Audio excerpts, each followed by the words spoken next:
The North Must Remember, Episode 7 review, consisting of videos 63 through 73. I have to say, this episode, number 7, the Trial by 7, is the reason I decided to make a review playlist to begin with. There's a lot of parallels, a lot of callbacks, some obvious, some not so much. So I wanted to go over them for everybody so you can just kind of get the full experience. I'm going to have to speak pretty quickly because I got a lot to say and I got to squeeze it in under 15 minutes simply because I'm a noob channel still. Alright, so we'll get right into it. Video 63, Dany blames herself for the injury to Drogon, and she starts doubting her own decision-making. Big point for later on in the show. Jon sends the Red Woman and the Second Sons to King's Landing in an attempt to merge with Cersei, kind of the armies of the living, whatever remains, trying to come together. It's not actually a throwaway line. It's actually a very important plot to the plot moving forward.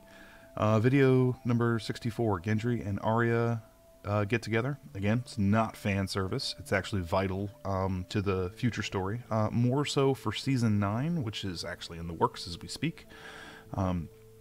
Arya assumes Jon will be overly protective of her and is thrilled to find out that he is not. I'm really trying to drive home those tendencies of what motivates Arya. It's covered more fully in the Episode 6 review. Video 65, Drogon dies in a crash landing. Kind of seems out of place until the end of the overall episode. It helps drive Daenerys toward the expected revenge plot. Cersei killing Drogon, kind of indirectly. The loss of her family, the loss of Jon, the loss of their child, the loss of Jorah, Grey Worm. It's really becoming kind of too much for her to handle, where she's going to become kind of just over-enamored with revenge, despite having some new abilities now. Alright, video 66, so we're introduced to the children, and they explain what the Seven are. So basically, so much religion intertying here, and I myself am not a very religious person, but it's a good way to explain a lot of these events that have happened up to this point. So basically, the religion is a dogmatic, meaning the Seven, it's a dogmatic interpretation of a significant historical event. The event took place in Westeros, the Long Night, or the Last Hero, and that interpretation took place in Essos among the Andals. The Andals then invaded and brought their dogmatic religion with them. They conquered the First Men, most of the First Men, and instituted their own religion, typically what conquerors do, right? So, all except the North. And I like to think that three-eyed ravens of the past had a hand in that, keeping the First Men in charge of the North. Raven to Raven would then pass down knowledge of the Night King and the requirement of the Trial by 7, generation to generation. Bran failed. He failed to receive this information from Bloodraven due to Bloodraven's expedited death. So all of these religions greatly complicated very, very simple matters. Life on one side of the scale, death on the other. I like to think of the children and the old gods as the scale of which life and death teeter on. As far as the White Walkers, they're pissed. And they're pissed because the trial is taking so long. It's way overdue, maybe by thousands of years. And then the wall prevents them from marching south to kind of institute the trial themselves. So the White Walkers in the very, very opening scene of all of Game of Thrones, the pilot episode, right? The White Walkers kill 2 Rangers, but they allow a third to live. This is vital, absolutely vital. And Will, the one ranger that happens to live, he happens to be the one that sees their circular symbol. Rather than inform the Night's Watch, he deserted. So he failed to pass on the Night King's message, due to not recognizing the White Walkers' method of communication, being the symbols of the Old Tongue. So this further frustrated the Night King, making him have to wait even longer. Right? The guy wants the trial to go down. He wants to know, is he going to be relieved of his duties or not? That is his heart's desire, is basically to stop being the Night King. The Night King's desire to kill Bran is out of frustration of the trial being delayed, despite the Night King's efforts. So that's part of the reason why, or the main reason, why the Night King marches right past Bran while Bran is in Harrenhal. He knows where he is. The Night King marches past Bran and proceeds to the Isle of Phasis. Why? Because the Seven are finally gathered together. It is now time for him to find out whether or not he's going to be replaced. Alright, moving on, video 67. So why have a trial by 7? It's simple, really. With a villain of this magnitude, having resolution in a large battle is very impersonal. Way too many red shirts, way too many insignificant deaths. Once the 7-on-7 battle begins, there's no red shirts, no insignificant deaths, no retreat. You, as the reader, are immediately acknowledged that major characters are going to die horrible deaths, and likely the aftermath of a significant death would typically be overshadowed by the chaos of an ongoing battle.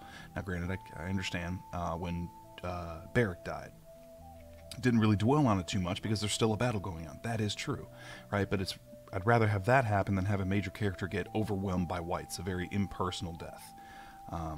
Some secondary characters, of course, did die in the Battle of Winterfell, but I wanted a much more intimate final showdown.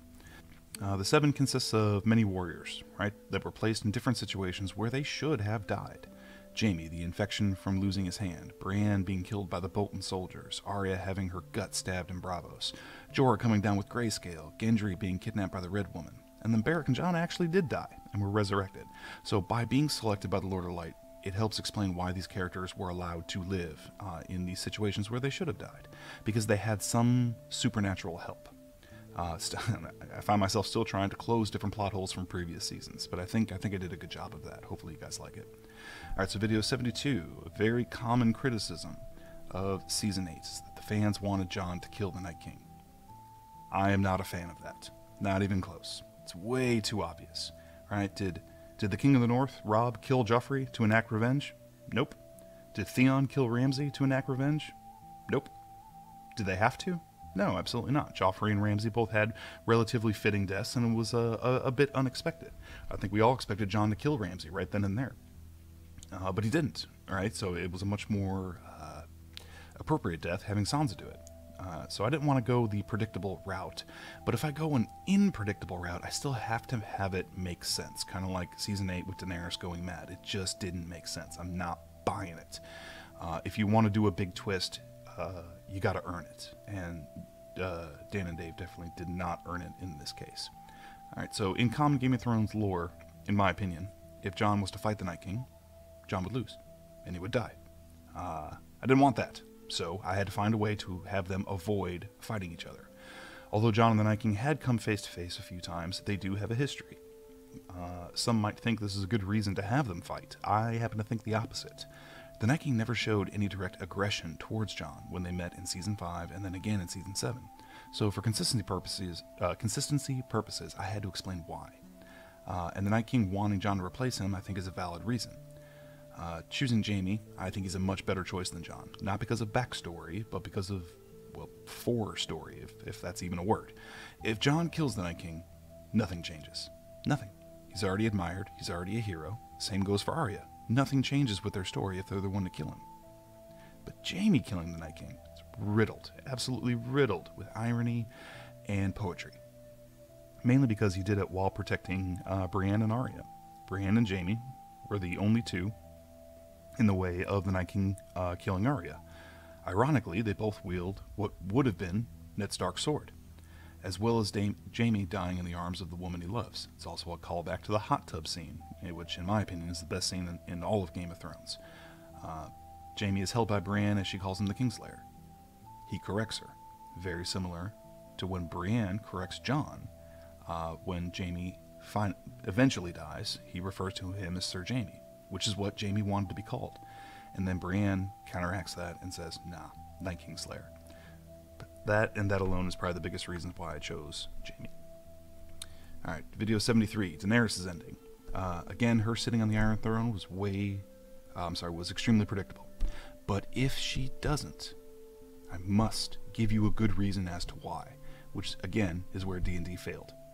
Specific analysis as to why Daenerys made her choice will be covered later in the episode 8 review. For now, I'd rather focus on Jaime. Alright, so some quick comments. I got about 5 minutes left. Quick comments to cover. Alright, so quite fitting that Arya was the one able to listen for the approach. Yeah, absolutely. I wanted her skills to be utilized. Right, so I tried to find little places here and there where Arya could make a really tough arrow shot or archery shot, fight blind like in the crypts, do different things like that. Make her. We already have established abilities that she has, so I wanted her to be able to use those, and they don't have to be in huge situations either. Yeah, we are going to see how Cersei is going to end. It is amazing, at least in my opinion. Cersei's got it coming.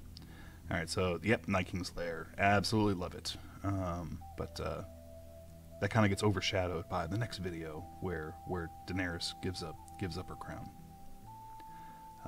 Yeah, sorry, yeah, it hurt a little bit. I gotta admit, writing cliffhangers is a lot of fun. It really is. Yeah, would have been epic to watch. So I'm curious if anyone could comment, what part of this show would you want to see adapted for television? For me, it's a tie between two different, the Trial by Seven, of course, but also the Invasion of the Red Keep, when Ghost jumps over the Iron Throne and attacks the mountain. I think, oh god, watching that would just be amazing to see that shot. If there's any artists out there that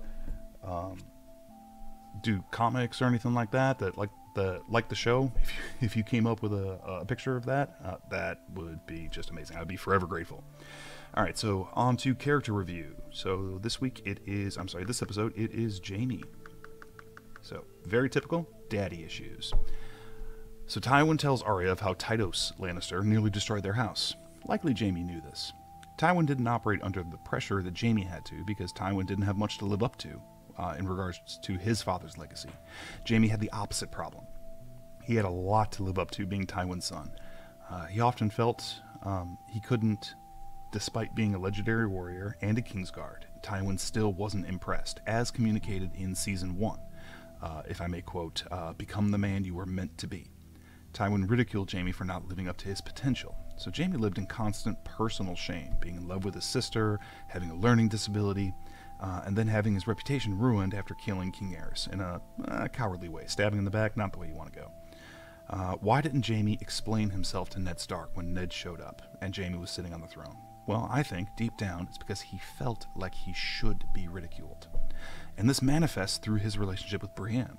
He sees what a knight should be. And I think Jaime is extremely envious of Brienne, her decision-making, and her reputation. The single most important thing to Jaime is honor and reputation, even more than Cersei, eventually. Which is why he left Cersei in Season 7 to fulfill his vow and fight for the North. It's why he looked to Brienne for acceptance, like in the hot tub scene, during the Battle of Riverrun, and then again in the Dragon Pit, when Jaime is shocked to hear Brienne say, "Fuck loyalty." He is legitimately shocked to hear her say that, because Jaime still doesn't understand her decision-making. He wants to be admired like her, but knows it's impossible given his reputation. That's part of a big reason why I chose Jaime to be the one to kill the Night King. Not because of his past exposure to each other, they have none, but because of what it would do for Jaime's character and his legacy, culminating in Brienne calling him the Night King's Slayer. And that's the last thing he understands before he dies. His honor and reputation is restored. It's also quite poetic for many other reasons. Jaime dying in the arms of the woman he loves, fulfilled his oath to Catelyn Stark with Brienne's help, and then atoning for hurting Bran by giving up his life for Arya. It's just satisfying in so many different ways. I really hope the Jon versus the Night King fans understand and view this as an acceptable outcome. So in closing, as always, I encourage criticism. There was a continuity issue, I can't remember what it was, in this show. Oh yeah, when the two White Walkers leave in the middle of their fight with Jon, they were the same two that showed up to attack Brienne and Jaime. But Jon heard Brienne scream during their fight. That scream was Brienne's leg being broken. So a little continuity problem there, but hopefully you guys won't hold it against me too much. Again, like, subscribe, please comment with questions or anything like that. Hopefully I'll be able to answer them quickly and you guys will be satisfied with the answer. Hope you're enjoying this. We're about to wrap up. We got 2 episodes left. And Dany is, well, she's pissed. Yeah, she's pissed. Hopefully you'll be satisfied with the rest of the ending as well. We did reach a climax, but I tell you what, that climax is going to kind of be maintained. It's a very tense situation right now, a lot of things happening, and it's not going to slow down for a while. So hopefully you guys enjoy it. We'll talk to you later.